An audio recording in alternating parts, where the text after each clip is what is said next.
परीक्षित जी महाराज बड़े सुंदर सी कथा को श्रवण कर रहे हैं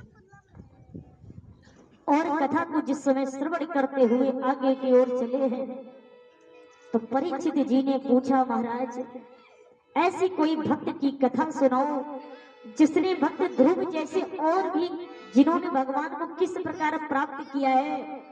प्रभु मुझे भी लगने लगी है परमात्मा को पाने की। और जैसे ही सुना है भक्त प्रहलाद की कथा को बताया है। प्रहलाद ने भी देखो हिरण्यकश्यप कैसा था, भगवान को प्रसन्न करने के बाद में वरदान प्राप्त कर लिया कि मैं दिन में भी ना मरूं, रात्रि में भी ना मरूं। इन्होंने वरदान प्राप्त कर लिया है।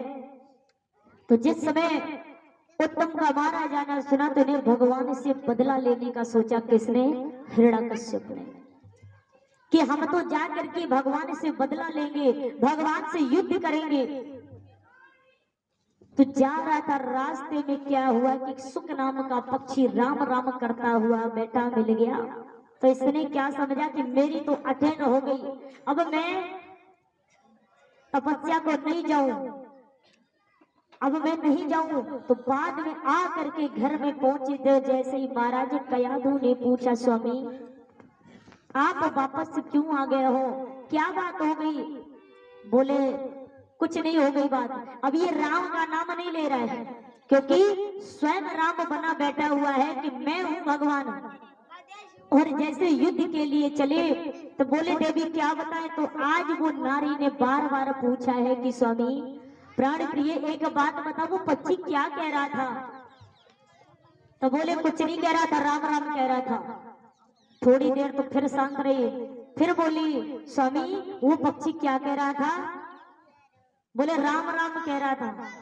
फिर थोड़ी देर शांत, बोले महाराज वो पक्षी क्या कह रहा था? बोले मैंने तुम्हें एक बार नहीं, दो बार नहीं, 10 बार बता दिया है कि वो राम राम कह रहा था। मैं दोबारा नाम अपने बैरी का नहीं लेना चाहता हूँ। थोड़ी देर का याद रू, फिर शांत रही और फिर पूछने लगी, महाराज वो पक्षी कैसे कह रहा था? तो महाराज आज हिरण्यकश्यप को क्रोध आ गया कि मैंने तुमसे बताया है राम राम कह रहा था, राम राम कह रहा था, राम राम कह रहा था, दोबारा मत पूछना। और राम राम कहते कहते देवी ने पूरी रात पति के साथ में गुजारी है। और उसी बीच में राम राम कहते हुए नारी ने देवी कयाधु ने गर्भ को धारण किया है। तो देखिए भक्त प्रहलाद हुए और आज विचार किया देवी ने प्रहलाद को जन्म दिया है। बड़े बड़े खूब दान लुटने लगे और धीरे धीरे प्रहलाद को पता चला कि हमारे पिताजी को भगवान का रूप मिल चुका है। हिरण्यकश्यप को ना तो दिन में मरे, ना रात में मरे, ना ऊपर मरे, ना नीचे मरे, ना शाम के समय मरे, ना रात्र में मरे। और जैसे ही देखा है तो मन में सोचने लगे और इधर प्रहलाद भी भगवान को नहीं मान। हिरण्यकश्यप ने देखा जब समय पाठशाला में जाते तो मार्ग में एक कुम्हारिन मिलती है। आवे में उसके पति से बच्चे बिल्ली के दब जाते हैं। तो आज वो रो रही है और रो करके जवाब दिया है, प्रभु आज रो करके बुला रही है प्रभु को और प्रभु को याद कर रही। तो जिस समय भक्त प्रहलाद ने देखा, बोली मैया अरे तुम तो इस पिता का नाम ले रहे, अरे मेरे बैरी का नाम क्यों लेती हो? अगर मेरे बाबुल ने सुना तो फांसी दे देवे, इसलिए नाम लेना है तो मेरे पिता का नाम लो। तो मैया ने समझाया, लाला देख इसमें मेरे स्वामी से बिल्ली के बच्चे दब गए हैं, तो बोले वो परमात्मा आएगा बचाने। तो जिस समय प्रहलाद दूसरे दिन जाते हैं इनके द्वारा आज वो बिल्ली के बच्चे जिस समय देखते कि इनकी आंखों के सामने अभय को खोला है और राम राम वो कुम्हारी ने रट लगाए बैठी हुई है और राम राम की रट लगा करके जिस समय बैठी है और श्री राम जय जय राम करते हुए अभय को खोला तो इतनी तेज से जहां पर अग्नि की लपटें उठ रही और वहां से बिल्ली के बच्चे बच करके निकल जाए तो बताओ भगवान था या नहीं। भगवान का विचार किया है तो प्रहलाद को यकीन हो गया कि भगवान है। उस गुरु मैया आज कुमारिन को भक्त प्रहलाद ने अपना गुरु मां बना दिया है और गुरु मैया का ध्यान करते हुए पाठशाला में जाते और पाठशाला में सभी को पढ़ाया लिखाया, गुरु जी ने समझाया, लेकिन बेटा नहीं मानता है। और जब नहीं माने हैं तो प्रहलाद जी ने क्या किया, पिताजी के पास छोड़ दिया है संडामर्ग के द्वारा जिस समय पढ़ाए जाते हैं। तो आज पाठशाला में जाकर के ये नाचने लगते हैं और जितने बच्चे थे सभी बच्चे धूमधाम करने लगते प्रभु के संकीर्तन में। और जब संकीर्तन होता है महाराज, आज भगवान की लीला बड़ी अपरंपार होती है। और जैसे ही इधर सुना तो पिता की गोद में जिस समय लाला पहुंचे, बोले बेटा पाठशाला में जाते हो पढ़ते हो? बोले हाँ पिताजी बहुत पढ़ते हैं। बोले क्या पढ़ा? बोले पिताजी। और जैसे ही पिताजी के पास में गए बोले जी पिताजी राम राम। अरे बोले दोस्त तूने ये क्या सीखा है? राम राम मेरे बैरी का नाम ले रहा है। अरे लाला छोड़ दे मेरे बैरी का नाम।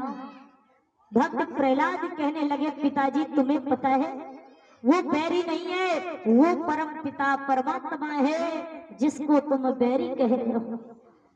आज जैसे ही उठाया और गोद से नीचे फेंक दिया, बता मेरे बैरी का नाम छोड़ेगा या नहीं छोड़ेगा? लाला को पकड़ा, आज देखा है कयाधु से कहा है कि जाओ और जा करके इसे जहर दे दो। कोई मैया अपने पुत्र को भला जहर कैसे दे सकती है? और जिस समय देखा है वो मैया रोने लगी और कहा है बेटा तू राम का नाम छोड़ दे, नहीं तो तेरा पिता तुझे मार देगा। और एक तू ही तो मेरा अकेला लाला है। और रोने लगी है। मैया के नेत्रों से अश्रु की धारा फूट पड़ी। लाला ने देखा, कहने लगे मैया अरे तू तो बाबरी है गई, तू पागल हो गई, क्योंकि मुझे जो कह रही हो कि राम का नाम छोड़ो, मैया तुम भी नाम लो। और भगवान स्वयं अपने भक्तों की रक्षा करते हैं। तो मैया रोने लगी। आज जो डर की वजह से अपने पुत्र को जहर दिया है और जहर जैसे दिया तो वो जहर नहीं अमृत बन गया, लाला को कुछ नहीं हुआ।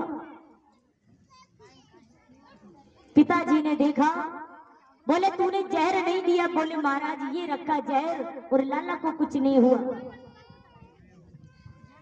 सोचने लगे काले काले सर्पों के द्वारा लाला को कल कोठरी में डाला गया, आज बड़े बड़े सर्प थे तो पुष्पों का हार बन करके लाला के गले में आ जाते हैं। इसके बाद में महाराज सोच रहे हैं क्या है, लेकिन महाराज ऊपर से देखा पहाड़ों से फिकवाया है आज बेटा को, तो भगवान ने यूं मानो कि नीचे किसी ने गोद में ले लिया हो और मंत्रियों को बुलाया कि जाओ जा करके इसे पहाड़ों से फेंको। फेंक दिया, समुद्र में डाल दिया, लेकिन महाराज लाला को कुछ नहीं हुआ। और इधर मंत्री जाते हैं, बोले महाराज तुम्हारा बेटा तो आज गया काम से, मैंने समुद्र में फेंक दिया, अब नहीं आ पावे।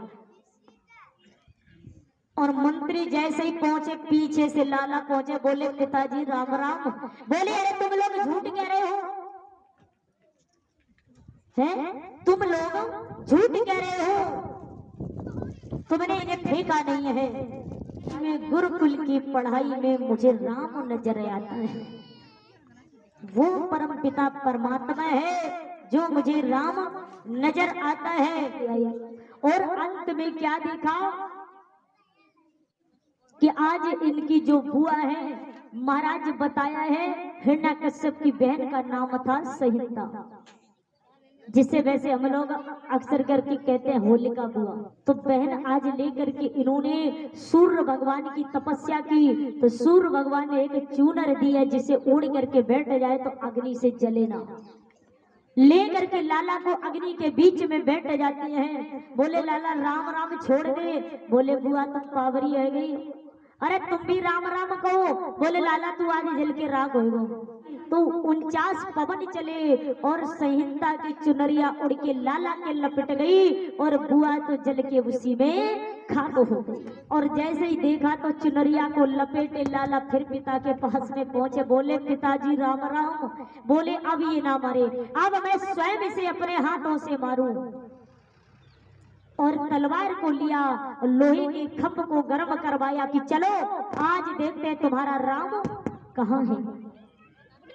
और जैसे ही देखा खंभ को गर्म करवाया तो भगवान ने सोचा कि आज भक्त प्रहलाद ऊपर नीचे देख रहे क्योंकि लोहे का खंभ गर्म है, लाल है। तो भगवान ने सोचा कि कहीं मेरा भक्त डर न जाए, तो चींटी का रूप बना करके ऊपर से नीचे और नीचे से ऊपर जाने लगे। तो प्रहलाद जी ने सोचा ये चींटी इसमें जब नहीं मर रही है तो हमारा तो इतना बड़ा शरीर है, मैं कैसे मारा जाऊं। भगवान को याद किया है। बोले पिताजी। तो पिताजी ने कहा बोल प्रहलाद तेरा राम कहाँ है, तेरा राम कहाँ है। और जैसे ही सोचा है तो बोले पिताजी तुम्हें पता है हम में राम, तुम में राम, सब में राम समाया। और जैसे ही देखा तलवार को मारना चाहा, और जैसे ही तलवार को मारना चाहा तो एकदम से खंभ फटा। और फटने के बाद में महाराज भगवान नरसिंह का रूप अवतार धारण होता है। तो जैसे ही नरसिंह भगवान अवतरित होते हैं और हिरण्यकश्यप को गोद में उठा लिया। और हिरण्यकश्यप को गोद में उठाया। संध्या काल का समय है, दरवाजे के देहरी पर खड़े हो जाते हैं, जंघा पे रख लिया। बोले हिरण्यकश्यप बताओ कहाँ हो तुम। तो जवाब दिया है क्योंकि कहा था मैं ना नर से मरूं ना नारायण से मरूं, तो भगवान ने ऐसा रूप रख लिया ना तो वो नर है ना नारायण है। और मन में विचार किया और जैसे ही देखा बोलो राम, राम का नाम, राम को देखना चाहते हो तो ठीक है सुनो, हम में राम, तुम में राम, सब में राम समाया। सबसे कर लो प्रीत, जगत में कोई नहीं पराया। तुमने मेरे भक्त को बहुत परेशानी किया है और अपनी बड़ी बड़ी नाखूनों के द्वारा आज उनका वध किया है। और भक्त प्रहलाद के नेत्रों से अश्रु की धारा बह रही, क्योंकि एक पुत्र के सामने यदि पिता मारा जाए तो बड़ा कष्ट होता है, या पिता के सामने पुत्र की डेथ हो जाए, कोई चीज ये माया है बर्दाश्त नहीं होती है। आज भक्त प्रहलाद के नेत्रों से अश्रु की धारा फूट पड़ी, रोने लगी क्योंकि पिता का आज यह हाथ देखा है। भगवान ने कहा भक्त तुम्हारे नेत्रों से अश्रु की धारा कैसे। बोले प्रभु आप ही जानो, मुझे नहीं पता है क्योंकि सर्व की ज्ञाता हो। आज भगवान ने गोद में उठा लिया और भक्तराज का राज दे करके आज उन पर कृपा किया है। बोलिए नरसिंह भगवान की।